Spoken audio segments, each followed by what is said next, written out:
Nobody would tell her how they were, save that they lived still. "Have you ever seen the black cells, milady?" the guard asked idly. "They are quite unpleasant. I imagine that for a lady, they would be even worse. I cannot contemplate how awful they would be for a child of 4 or 3 nowadays." Dany went rigid, and before she realized what she was doing she had lashed out with the back of her hand, slapping him harshly across the face. The ruby and sapphire ring her husband had given her cut into his cheek. She was stunned when he grabbed her wrist more roughly than she had ever been handled in her lifetime, and slapped her back. "How dare you touch me, threaten me," she cried in fury. "I am a princess of the realm, the next lady paramount of the Riverlands. How dare—" He hit her again, and this time she tasted blood as she fell to the floor from the force of his hit. "What you are, milady," he said coldly, "is a hostage to keep the Riverlands in line. I suggest, for your sake and that of your family, that you cooperate. King Ina rules now, and you are nothing to him." Dany knew that he spoke truly. She had never liked Cersea's children. They were all replicas of their mother in body and temperament, save for Valina's silver hair. And Ina had started showing signs of his insanity young, when he had skinned a cat alive at a mere 5 name-a-days. If only Roriger had intervened and sent him off then, instead of procrastinating the way he always did. But if only this would not help her. Daenerys had little fondness for Edmure, she considered him an idiot with an over-ambitious father. In Dany's opinion, the Tullys were a young, upstart family, unworthy of having her as a member. But she did love her children with everything in her. For them, she would submit. But only for now. So be it. She raised her chin and stood. "Take me to the Great Hall to greet his grace, then." The man smirked cruelly, before grabbing her by the elbow and hauling her out of her rooms. She glanced around as she was escorted to the hall. It seemed as if Cersei had been redecorating. Lion motifs and other symbols and colors linked to the Lannisters were everywhere that Dany looked. Not to mention the red cloaks. It seemed as if they prevented people from walking side by side, there were so many Lannister men around. Escaping by herself, let alone with her children, would be nigh on impossible unless somebody loyal to her and unsuspected would agree to help. They arrived at the Great Hall, filled with courtiers who avoided looking at her as she was pushed to her knees in front of the Iron Throne where her nephew sat. He grinned smugly down at her, and she was disgusted to realize that he wore Maegor's crown. He had always considered Maegor the best king, and idolized him. If that had not been a sign of something being wrong with him, nothing was. Edmure was already there, kneeling before the throne, when she arrived. He was bloody and bruised, so filthy that she barely recognized his features under the layers of dirt clinging to his face. His head was bowed, and he did not look at her when she was forced down beside him. His arms were chained behind his back, his breathing painful sounding. "Hello," Aunt Ina greeted her, his grin edged with cruelty. "Uncle." "Nephew," she replied coolly, raising her gaze from her husband to meet Ina's green eyes. Said eyes flashed angrily when she spoke. "That is your grace to you," he barked furiously. "I am the king." She bit back the reply she wanted to make and forced herself to bow her head in submission. The image she conjured in her mind of her 2 young children helped. For her children, there was naught that she would not do. "Forgive me, your grace," she murmured meekly, feeling sick with disgust. "I forgot myself."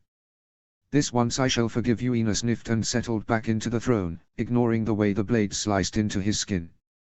"But only because I am so merciful. I will not be so gracious a second time."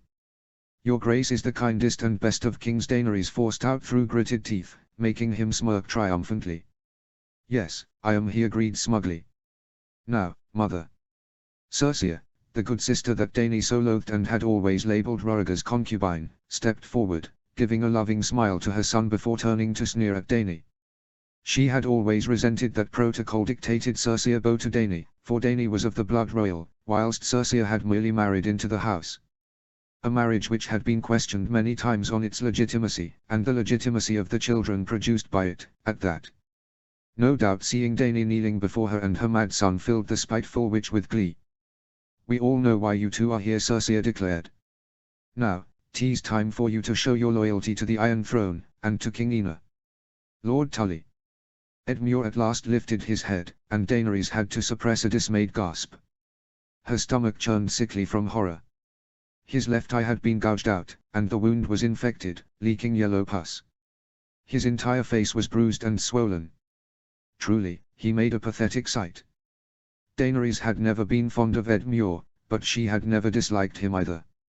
He was a decent husband, better than many others, for all he lay with other women far more than he did her. At least he had never shamed her. And she had never once wished harm on him, let alone the torture he had clearly been subjected to over the past few moons.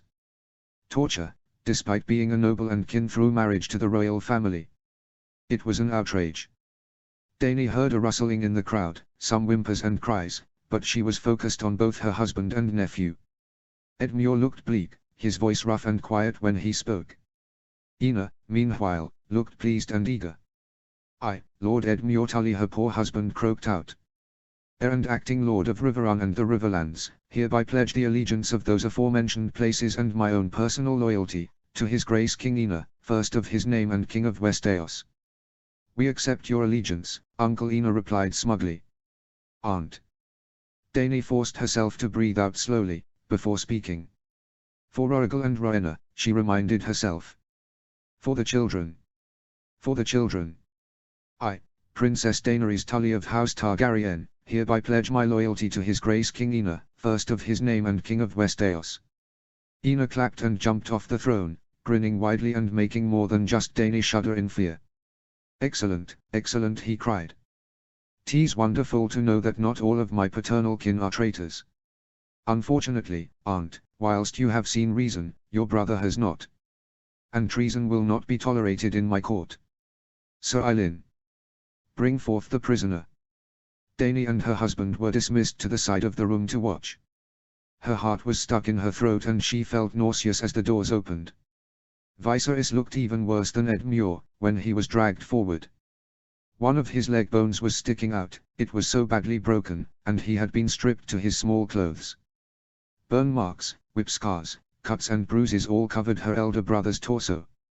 His hair had been roughly pulled out, leaving only some chunks that were red instead of silver. It seemed as if he had not eaten since he'd been taken to the cells, and most of his teeth were missing. People recoiled from him as he was brought before the throne. Despite all of that, he sneered and spat defiantly at Ina's feet when he was dragged forward. Blood landed on Ina's shoes, and the motion allowed Dany to see that all but 3 or at most 4 of Viserys' teeth had been removed. The king's eyes flashed angrily, and Sir Eilyn slapped the Prince of Summerhall across the face for his impertinence. "Viserys of House Targaryen, former Prince of Summerhall," Ina began grandly. "For resisting our right to rule, we deem you guilty of high treason, the punishment for which is one thing, death. Sir Eilyn, carry out the sentence." Dany was not the only lady to scream as they watched her brother's head be cut off. Ina, on the other hand, laughed gleefully at the sight. Chapter 7. The Old Wolf and the Black Queen. Winterfell, the 13th of April, 129 after conquest. Cregan XXXV, the Old Wolf of the North Stark. King Cregan felt a smirk curve up the sides of his lips as he listened to the report. The High Green Seer, the elderly Argyll Boggs, was abed with illness, but the visions she received were as accurate and strong as ever. The news had come later than he would like, but many of the Southrons would still only just be learning of their king's death, so all was well really. "Excellent, my good man," the king breathed, dark grey eyes glinting in cold satisfaction. "This is truly excellent news that you have brought me. My thanks." "I live to serve," Ashoyles the seer replied, bowing. Cregan nodded absently and waved the man off before giving instructions to one of his guards to fetch his half-sister and his chancellor, Magna Ellard Sawin. That done, he headed over to gaze out of his window. The king, or queen, Solar in Winterfell was positioned to allow the monarch to look out over both the courtyard of the castle, always bustling even in the dead of night, and over the city itself. The glimpse of their society was meant to serve as a reminder of the responsibility entrusted to the Starks by the old gods themselves. The responsibility of guiding and protecting those within their borders, of defending the true faith and the old gods from the desecration of the Andals, and of holding back the White Walker abominations that sought to prey on the living. He looked down at the courtyard, spotting his son, Rickon, practicing with his blunt wooden sword. His heir was skilled, despite his youth. Watching him reminded Cregan that he needed to find a new wife. It had been over 4 years since Sura's death of childbed fever, and it was more than past time for Cregan to marry again. His counselors had been pressing him for it, since his cousin's recent death when her ship had gone down whilst returning from a visit to Braavos. Now, he, Sura and Rukan were all that was left of the main line, and Sura could not bear children herself, even if he legitimized her, something she was reluctant to suffer through. The old gods had everyone born in their positions for a reason, and to legitimize a bastard always brought up the question of whether or not they were defying the gods' will. Everyone else connected to the Weirwood throne was at least 3 generations removed from the main line. Of his various cousins, only 3 had the Stark name still. One of them was excluded by virtue of being a member of the Night's Watch. His cousin Linara was too young for childbearing still, whilst the last was filled with the wolf's blood, and could not be trusted with anything other than fighting, like most of those Starks. Having an insecure succession always caused unease in the population, for all Rukan was showing himself to be a worthy heir and the entire royal family was in good health. Winter was coming, and it would inevitably bring death with it. People knew that, and feared for the security of the kingdom, although Rukan was proving to be a strong heir and the royal family was in good health. People wanted the reassurance of more Starks to protect their independence from the dragons. Yes, there were many reasons that Cregan needed to sort that matter out sooner rather than later.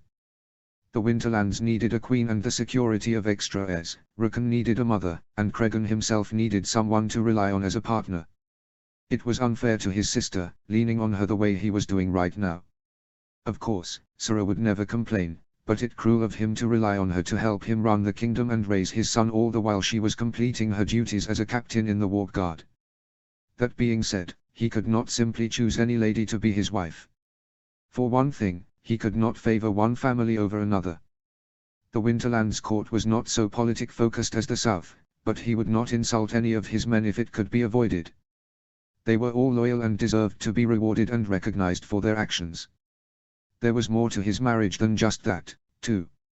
Whomever he wed had to fulfill certain criteria. She had to be strong in mind and body, able to provide him with more children whilst serving as regent for the Winterlands if he were unable to rule while his heir was too young to take his place as king. Unlike in the South, the Winterlands had no official age for allowing a lord or lady to take up their duties. Once they were old enough to push for it and had proven themselves capable of carrying out their responsibilities, they were allowed to do so. But younger than 10 namadays at most was considered too young, and even that was strongly pushing the limits of acceptability. He was broken from his thoughts by a knock at the door. Tundra raised his grey head from where he had been sprawled in front of the blazing fireplace. He grunted and returned to his position, closing his ice blue eyes. Sura and Ellard had arrived, then.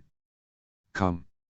Cregan barked, retaking his seat behind his desk as his 2 most trusted advisors entered and bowed quickly before coming to stand before his desk. None of that excessive fawning the Burners insisted on from their social inferiors. It was such a useless waste of time. Cregan truly did not understand the ways that the Burners' minds worked. "My king, you sent for us," Ellard stated as he and Sura sat. Sura's wolf, Crystal, went over to curl up by Tundra's side. The alpha sniffed at her, then licked her ear affectionately before coiling his tail around the smaller beater's body protectively. It had been so for years, an interaction that had made even Sura's hard mother, Aisha of Braavos, smile. Cregan was not a gentle man, he was hard and cold as the arid land that he ruled. But he made an exception for 3 people, his sister, his son, Ellard and, at one point, his wife. "I have good news, sister," Ellard Cregan nodded to them, letting a smirk curve up the sides of his lips. "The Southron king, Viserys, is dead. He died early in the morn of the 3rd day of March. Despite his will declaring his daughter his heir, his eldest son has declared himself king, under pressure from Dowager Queen Alicent and others. Proof of the foolishness of the South. Dorne had some more sense, not allowing gender to dictate whom was heir, but the Winterland's succession laws were clearly far more sensible. Whomever was worthiest, was heir. Gender, age, none of that mattered. Skills did. The dragons are at war then, Sura stated, smirking back. Good. Mayhaps they shall do us and Dorne a favor, and kill each other off. Viserys was a weak fool, Ellard mused, nodding.